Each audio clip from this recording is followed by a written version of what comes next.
everyone, my name is Sergio Freitas. I am a flight attendant who travels the world. While most people display some form of etiquette when they come on the aircraft, there are some people who still need to know about etiquette. And that's what this video is for. Everyone appreciates when you use a headset for any entertainment, games, and social media.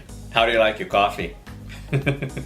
Your child will be thankful, and maybe you will too, if you do not forget their toys, their entertainment, or their gadgets. This channel is about a flight attendant who travels the world and also sleeps in his van in a parking lot. These etiquettes are, like I said, in no particular order, but they are very nice to observe while you're on the plane. So think about it. When you see a flight attendant coming down the aisle with a beverage cart ready to serve, they want to know when they get to your seat how you like your coffee, and everybody drinks it differently. Let's put it in perspective. 1 hour flight, and that 1 hour flight is from takeoff to landing. The plane has to take off, level off, and then it begins a descent and land, right? So that's 1 hour. And in 1 hour, there's 2 flight attendants, and they have to, not that they have to, a lot of flight attendants actually feel bad when they can't serve everybody.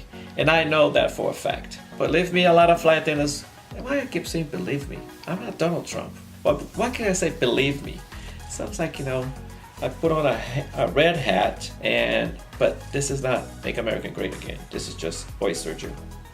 This is voice surgery, not Make America Great Again. 1 hour flight, takeoff and landing. Let's continue with that. A flight attendant will take at least 10 minutes to set that all up and then bring that cart forward. When that cart is forward, they're gonna have to start serving everyone. So if you ask for coffee and they're looking at you say, how do you want your coffee? And then now you take your headset and say, that you've taken just a few more seconds unnecessarily. All a flight attendant wants to know is how you like your coffee. Let them know. It will be served to you as quickly as they can. Most of the time in this short span of a 1 hour flight, a flight attendant will have no more than 30-35 minutes to serve 150 people. It is appreciated when you tell them exactly how you like your coffee. Not that they're not gonna ask you. Believe me, it's appreciated when you say, I'll have coffee, milk and sugar. Or I'll have coffee just with cream. But please, don't ask if flight attendants have almond milk. Don't ask if they have soy milk. Don't ask if they have honey, because these might be available, but not on the aircraft. On the aircraft, you're gonna get the general stuff that's available, not the individual one. So please understand that if you have some dietary needs, you're gonna have to bring them with you on board the aircraft. And remember, all these things are general. They're not specific. They're not for you. They are for some people. Some of these etiquettes will fall right in. Some others will say, this guy is crazy. No, I am not. I can guarantee you I'm not. I could easily put all this list in one person sometimes. But besides that, it's a general etiquette. And if one fits you, by all means, wear it. Number 10. Oh, that was number 9. Now here's a pet peeve that I am quite certain that you don't like it, but always hopeful that somebody will say something. It's listening to music loud. It's rude, plain and simple. So if you are going to listen to entertainment, to your music, to your movie, or let's say your 10 seconds social media video that your family or friends just sent you, wear a headset. Every passenger next to you will appreciate that. And that goes for anywhere you are in public. A headset is required because we all like to be entertained with music or the 10 seconds, video that, your family just sent you, and that it's funny and you need to watch it. But nobody else wants to watch it but you. Be courteous. Wear a headset. That will help minimize issues. And it's likely that the person behind you or in front of you does not want to hear your music, so please wear a headset. Most people will give you a look, but they won't say anything because they're afraid of, your reaction, or they're not as rude as you will think they are. But the rude person is actually the person listening to this music loud. You're not allowed to listen to anything loud in anywhere public where you go. So why listen to your 10 seconds video loud? You forgot a headset? Too bad. Turn the volume off. And that goes for kids as well. A lot of times families come from home, but they haven't left home. Everything is still thinking of this is home, but it's not. Your child probably have seen that movie 3 or 4 times already. They don't need to listen to that sound. So they know by heart what that movie is, but the person behind you or in front of you probably does not want to hear it. And usually they are appreciative when somebody says something, and they are always looking for that flight attendant to say something. Are you gonna tell them? That look, this look, are you gonna tell them? And if you look inside a company's magazine, you will find that headsets are required for all entertainment on board the aircraft. Gee, I had to wait for that air conditioning on this room to quiet down so I can continue my vlog. If you are traveling with small ones, your kids, yeah, bring their snacks. Because you know what? You, or the parent, knows exactly what they like. They will not only appreciate, but you'll be able to keep them more comfortable on board the aircraft. Flight attendants flight attendants don't have a booklet to entertain your child anymore. If they have, will be a wing. Bring your entertainment or whatever it is that your child needs to be entertained on board the aircraft. The most challenging children that I've seen on the aircraft are toddlers. And toddlers are simply because they just learned to walk. And all they want to do is walk. They don't want to be, strapped with the seatbelt on. They want to be able to be free, because that is growing up. That is part of freedom. That is something that they just discovered that they can do.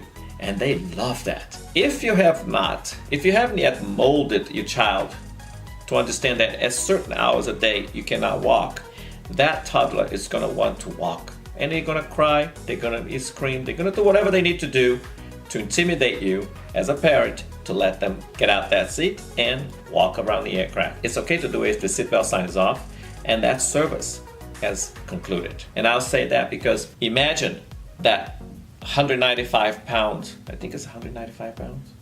195 pounds. Well, imagine that heavy liquor cart or the food cart coming down with the flight attendant not facing you, walking towards the back, not looking on the floor for that, toddler. That could be a disaster. Bring everything you need to make that flight comfortable for your child. Not only you enjoy the trip, they will have a successful trip as well, but the passengers around you will appreciate as well. As a parent, nobody likes the other kid to be crying. As a non-parent, you don't like any kids to be crying, but it's a natural thing. It does happen. Often enough, it's not because they are hungry.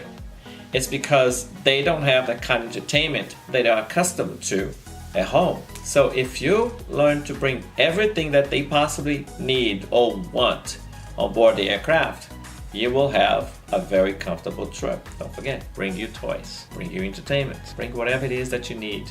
Heck, bring something for you too. Because you know what? Yeah, sometimes it is boring to just sit there and not be able to do anything. Entertain yourself with something. A book, a movie, whatever it is that makes you comfortable to travel. Everyone will appreciate.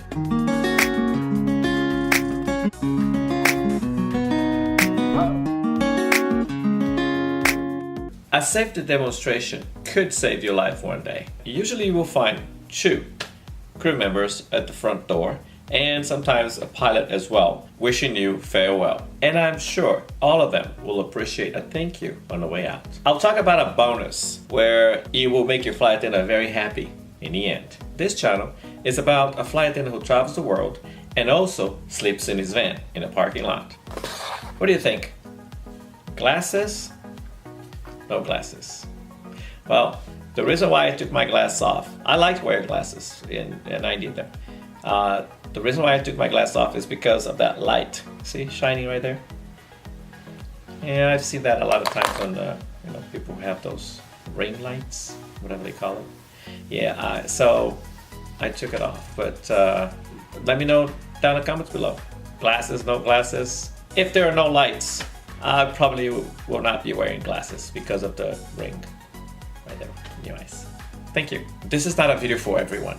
This is a video for a handful of people who lost that sense of courteous to do the things that it is polite to do when in the aircraft. And I think we've all understand when we leave the aircraft, we are busy. We lost maybe a couple hours or 3 hours or 5 hours of some business that we need to continue conducting during that day.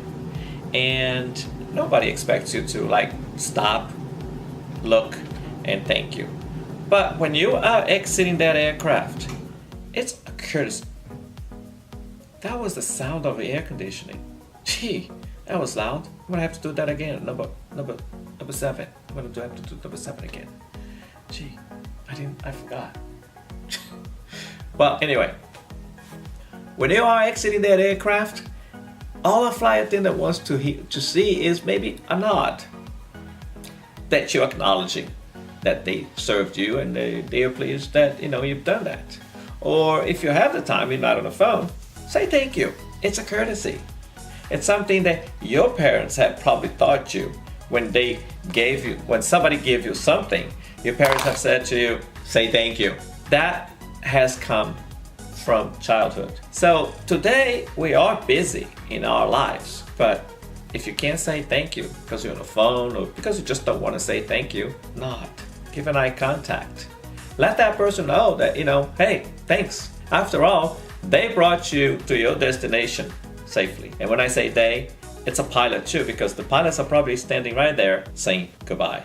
And they too worked up front to bring you safely to your destination. So all a crew member probably is looking for is a nod, a look, a nod, and a thank you. It's polite, it's nice, and I tell you, I have seen places where every single customer leaving that aircraft have said thank you. Granted, there are different places in the United States where you're gonna have people who are more courteous than others. But in certain places in the United States and the world, you're gonna find that people are more thankful because they're not as busy as others. Please don't take this as everyone. This is for a few people. As a matter of fact, this video is for a few, for a handful, not for the majority. Because for most part, people are looking, giving you a nod, thanking you. This video is actually for a few, a handful. Handful. Anyway, I don't know what that came from. It's for a handful. And on the other hand, it's not for everyone. And courtesy, I can guarantee you, 95% of the people on the airplane are courteous or thankful for the things that they received on board. But there is this new era that's now growing up and learning to travel by themselves that forgot all that about. They are so busy with social media, they are so busy with other things in life that they don't think that they need to look up, nod, or thank you. As a courtesy, you do that all the time. As a courtesy, don't you do that on the restaurants? Well, when you exit the aircraft, you don't have to say thank you because if you're busy, that's understandable. But look up, nod. That will be an acknowledgement that you have thanked that person. And I guarantee you, all crew members standing at the door will appreciate that. Number 10. Oh, that was number 9. Number 10. Number 10 is about a safety demonstration. Every flight attendant is looking at you as you are looking at them. Now, some of you might be recording, which is, you know what? That's their job. Because they've done that hundreds of times. They know that. And they are looking at you because they are standing tall. They are looking at you are not interested in seeing or paying attention to anything. You know what? That safety demonstration may save your life one day. For most people, that guy who took a picture of everybody else behind him not wearing a mask over your nose and mouth, just over your mouth. If you've never heard of hypoxia, I suggest you go take a look at it. Do a Google on hypoxia. And that aircraft, when the engine blew and the decompression happened, what they call it, explosive decompression, that aircraft had to dive. But if they were at 35,000 feet, that's 35, it could have been 39, 35,000 feet, I don't know, 35,000 feet, it would have taken at least 8 to 10 minutes for that aircraft to level off at 10,000. And at 10,000 feet is actually when we can breathe and with no problem. There is no air, well, there is air. There is no oxygen at 39,000 feet. Or if there is, it would be like this much. 39,000 feet, 35,000 feet. It will take you maybe, there is a scale out there, and I think it's 20 seconds at 40,000 feet. You pass out if you're not breathing. And that's what hypoxia is, a lack of oxygen, and you'll pass out. You will wake up again if you're not dead, sorry. You will wake up again when the aircraft levels off at 10,000 feet. You're gonna also find out that, let's say you're traveling over the Himalayas, where you cannot go below 10,000 feet. And if you have a decompression, not an explosive one, thank God, not an explosive one. But if you have a decompression on the aircraft, and then some people need oxygen because you can't breathe at that level. Every airline that flies over those high mountains will have additional oxygen bottles for those people who need. Now, I'm not saying everybody's gonna need, for sure. Some people who have respiratory issues will need more than others. Those passengers probably seen dozens of times how a flight attendant puts the mask over their nose and mouth. But then obviously you get a picture where everybody has just like this. You kind of breathe through your nose and mouth as well. So watch your safety demonstration video. It could save your life one day. And every flight attendant will notice whether you're paying attention or not. And I'm not asking you to pay attention to everything. At least acknowledge, cross the eyes. Make sure that that flight attendant is seeing that you've seen it, that you're looking at them. They will appreciate. Oh, and by the way, I am recording this video in a hotel room. I have a Canon EOS Rebel T6i. It has a little flip screen, which is great because it allows me to see exactly how you see me. And I think I'm going to start bringing this camera more often. I like it. Have you ever noticed a flight attendant receiving a box of chocolate or a candy from a passenger right in front of you, and you look like, what's that? Well, surprisingly enough, some people are nice and they like to, gift the flight attendants with box of chocolates. Every flight attendant will remember you if you bring something to them. They will ask where you're sitting. They will tell the other flight attendants who brought this stuff for them. They will share among themselves, and they'll tell the flight attendants where you were sitting, and you'll be surprised how thankful, how appreciative they are. That's my bonus tip for you. If you bring something to a flight attendant from time to time, they will know where you are. Did you like this kind of video? If you'd like to know more about what it takes to be a flight attendant, what it's like to be a flight attendant, how does a flight attendant job works, place a comment below in this video, the questions that you'd like to be answered. I'll answer those questions to the best of my abilities. Now, if you like this video, subscribe if you will. And until next time, this is Sergio de Freitas, a flight attendant traveling the world, signing out.